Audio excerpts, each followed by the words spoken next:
Assalamualaikum warahmatullahi wabarakatuh. Alhamdulillah, kimat siang para sedulur-sedulur yang saya cintai. Jumpa lagi di kanal YouTube-nya Pak Digun.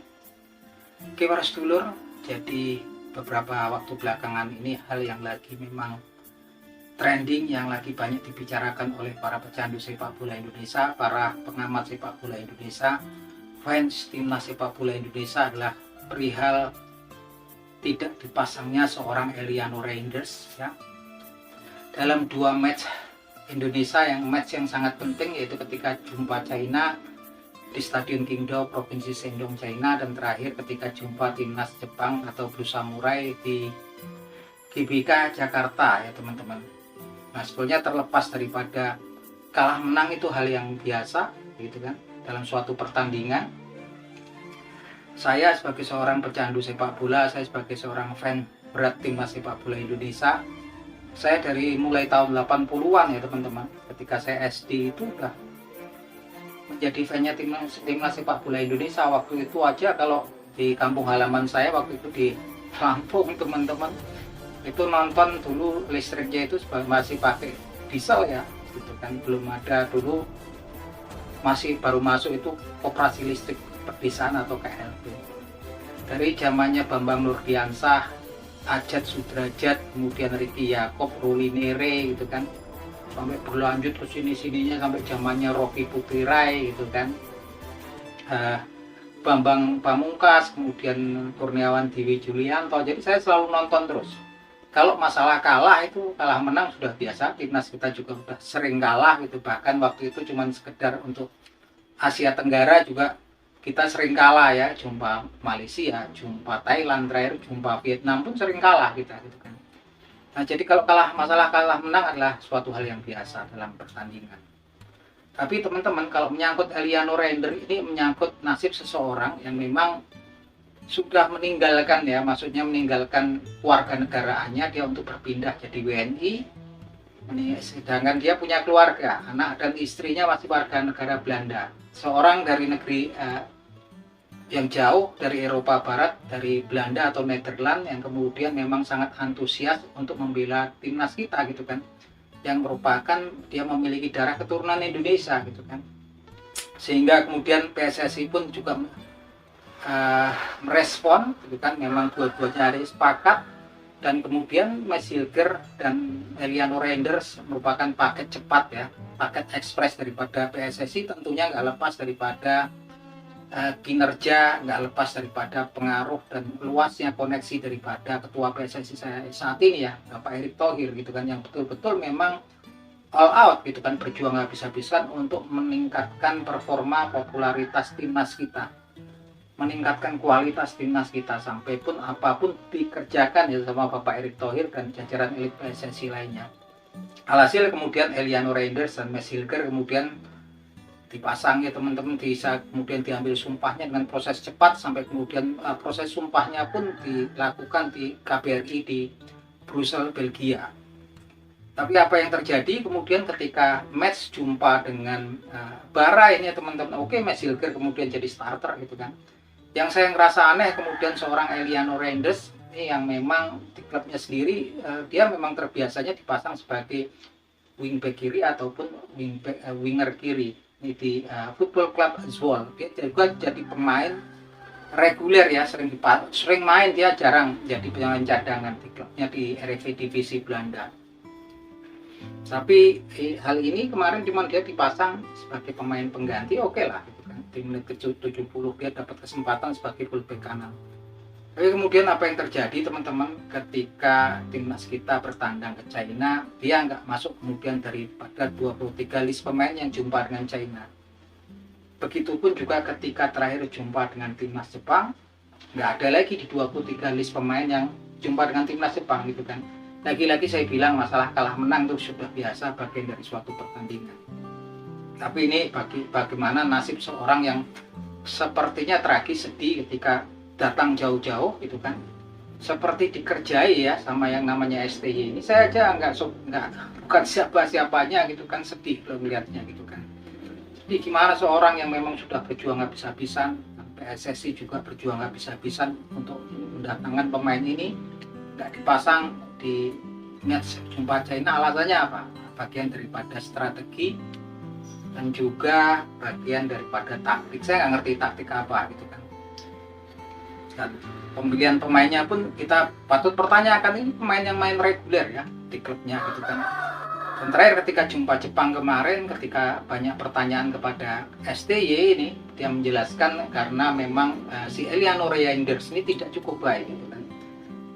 Oke, dia memang pelatih legendaris, dia pelatih super, dia pelatih internasional. Tapi kita sebagai fans boleh dong mempertanyakan nasib para punggawa, nasib para pemain diaspora yang sudah didatangkan jauh-jauh dengan segala upaya, tenaga, dan biaya yang besar tentunya oleh PSSI ya teman-teman. Tidak cukup baiknya perlu diklarifikasi. Tidak cukup baiknya dalam hal apa ini Eliano Reinders? Toh dia di rumah ketika jumpa kemarin Bare juga cuma main berapa menit gitu kan. Tidak cukup baiknya di mana? Yang ini memang kemudian harus mendapatkan klarifikasi gitu kan. Kita sebagai fans ya cuman bisanya nonton, kita juga nggak punya kemampuan seperti pelatih STY. Boleh dong kita menonton, mempertanyakan. Banyak supporter kita yang datang itu beli tiket semua gitu kan, nggak cuman gratis-gratisan. Boleh dong kemudian kita bertanya. Tapi tampaknya memang hal-hal ini memang sepertinya nggak fair, kalau saya pikir nggak objektif. Oke lah, kalah menang mau kalah 10-0, 20-0 saya pikir biasa, itu bagian daripada permainan. Tapi menelantarkan seorang yang sudah jauh-jauh seperti meminggirkan gitu kan, tampaknya ada hal-hal yang sebetulnya nggak objektif, dan ini nggak pas untuk seorang pelatih yang saya pikir berkelas, world class gitu, kelas dunia, kelas internasional seperti STY.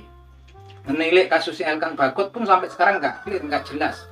Yang ada hanya rumor bahwasanya dia kemudian sudah dihubungi nggak mau datang ketika mau jumpa untuk kemudian playoff untuk masuk di Olimpiade dulu kan.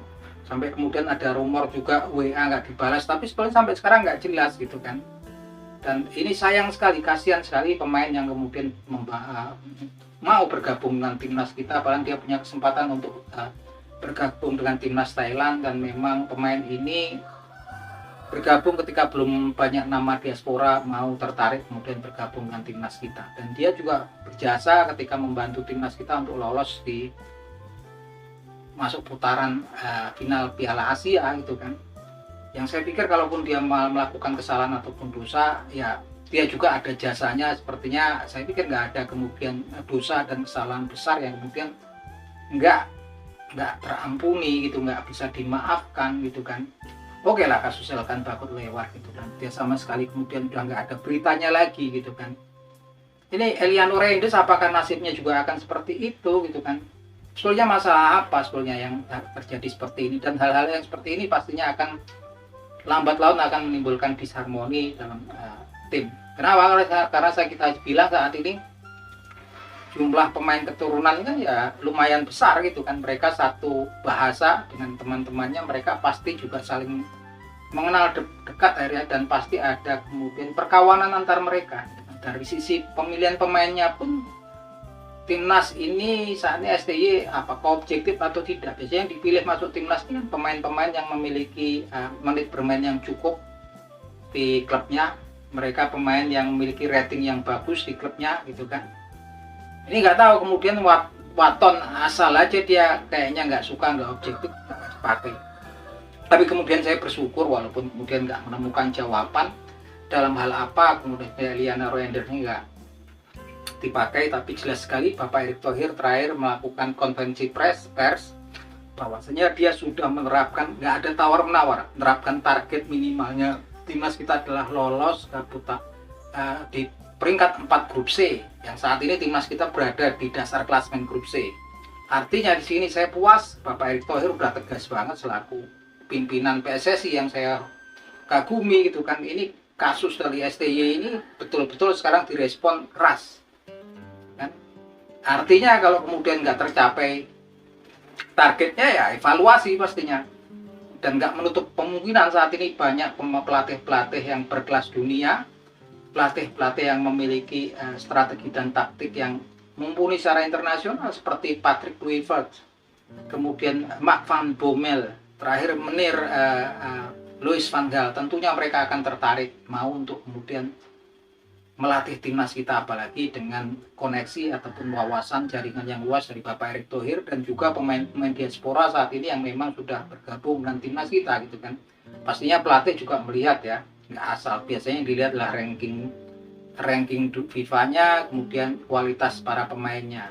Nah ini teman-teman, saya pikir udah pas sekali, tapi lagi-lagi saya kasihan, merasa tragis, merasa sedih dengan hal yang menimpa kemudian Eliano Reinders. Bukan apa-apa, bukan kemudian saya pansos atau apa, betul-betul saya kalau lihat itu ternyuh, sedih gitu kan.